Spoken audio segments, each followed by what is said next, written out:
Thousands of years ago, deep in the tropical rainforests of what we now call Central and South America, the story of chocolate began with a strange tree that bore mysterious pods filled with bitter seeds.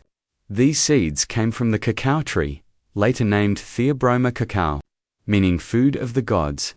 Archaeological discoveries have shown that the people of this region were using cacao as far back as 5,000 years ago, grinding the seeds and mixing them into drinks and foods, long before chocolate became the sweet treat we know today.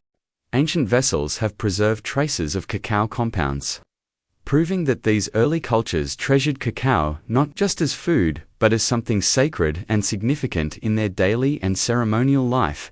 Reuters +1 The Olmecs, one of the earliest civilizations in the Americas, were probably the first to discover the cacao tree and experiment with its seeds, creating a bitter, frothy drink that was far from the sugary chocolate bars of today.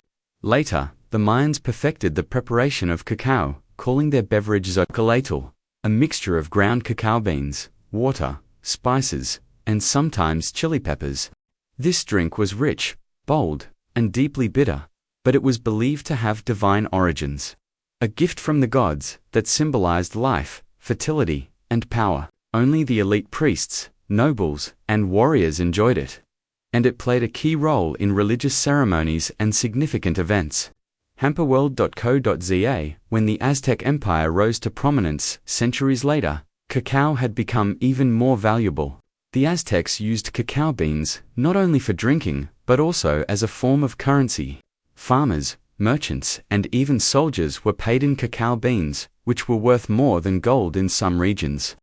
The Aztec Emperor Montezuma was said to drink gallons of the bitter cacao beverage each day, believing it gave him strength and vigor.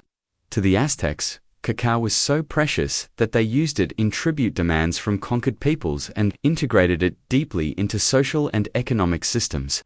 Hamperworld.co.za European contact with cacao began in the early 1500s, when Spanish explorers encountered the cocoa bean during their conquests of the Aztec and Mayan civilizations. Early reports by figures like Hernan Cortes described this foreign drink as rich and energizing, something that could revive weary soldiers and sustain them through long days of travel. Spanish friars and conquistadors brought cacao beans and the recipes for making cacao drinks back to Spain, where the drink quickly found favor among the Spanish court.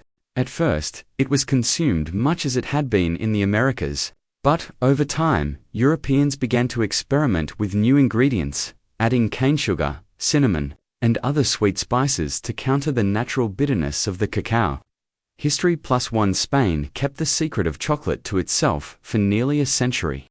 Within the walls of monasteries and royal palaces, chocolate was mixed with sweeteners and served as an exotic luxury, believed to be not only a delicacy but a tonic with healthful properties. Some monasteries debated whether chocolate was a sinful indulgence or a legitimate food, eventually accepting it as a tonic drink that could strengthen and nourish the faithful. But as trade routes expanded, and the idea of chocolate spread, other European countries began to adopt it. By the 1600s, France, England, and Italy had all embraced chocolate, serving it in coffee houses and at courtly gatherings, where it became a symbol of wealth, sophistication, and modern taste. History +1 The chocolate of that era was still almost always a drink. It was rich and thick, often served in ornate cups, and considered a novelty worth paying for. Because cacao beans had to be imported from the Americas, they were expensive, and chocolate was typically only affordable to the upper classes. Even so, the demand for chocolate grew, and with it came a new global system of labor and agriculture. European powers, seeking greater access to cacao and sugar, established plantations in the Caribbean, the Americas, and later Africa, where the climate was perfect for cacao trees. Native labor, slaves, and indentured servants were forced to work these plantations under brutal conditions to produce the panit ingredients that made chocolate possible for European consumption. Why the real transformation of chocolate began in the 19th century with a series of innovations that changed both its form and its place in society.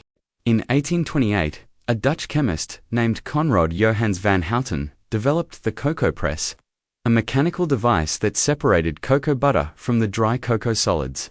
This process allowed manufacturers to produce powdered cocoa that could mix more easily with liquids and other ingredients, making chocolate drinks smoother and less bitter.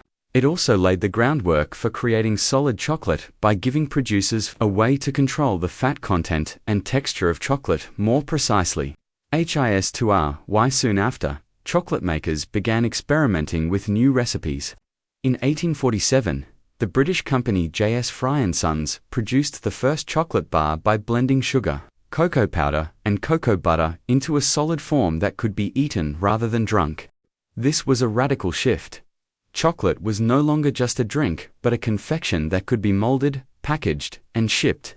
Across Europe and later in the United States, other companies followed suit, developing new chocolate bars, candies, and sweets. Swiss chocolatiers, building on these early breakthroughs, added innovations like milk powder to create the first milk chocolate bars in the 1870s, and soon companies in Belgium, Switzerland, and beyond were producing chocolates with rich, creamy textures that delighted consumers everywhere.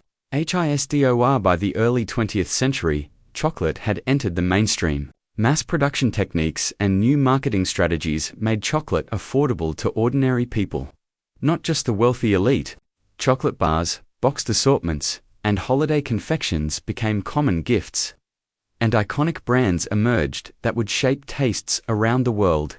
In the United States, companies like Hershey's and Mars created products that became cultural staples, while in Europe, Swiss and Belgian chocolatiers perfected techniques that made their chocolates synonymous with quality and craftsmanship.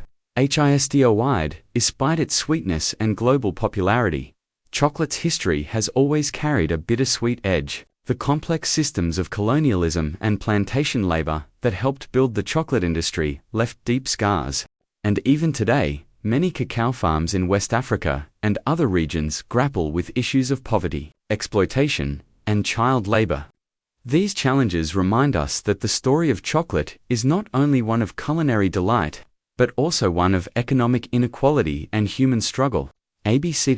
Chocolate is enjoyed in countless forms across the globe, from dark, high cacao bars that highlight the bean's natural complexity to creamy milk chocolates and flavored confections that reflect local tastes and traditions. Small artisan producers work directly with farmers to ensure ethical sourcing and celebrate the deep cultural heritage of cacao, while global companies continue to refine and reinvent chocolate for new generations of lovers. What began as a sacred drink in ancient forests has become one of the world's most beloved foods. Woven into celebrations, rituals, and everyday pleasures everywhere, people crave its sweet, melting richness. Hisdor, I can tailor this into a simpler English version or adjust it for English learning practice at different levels.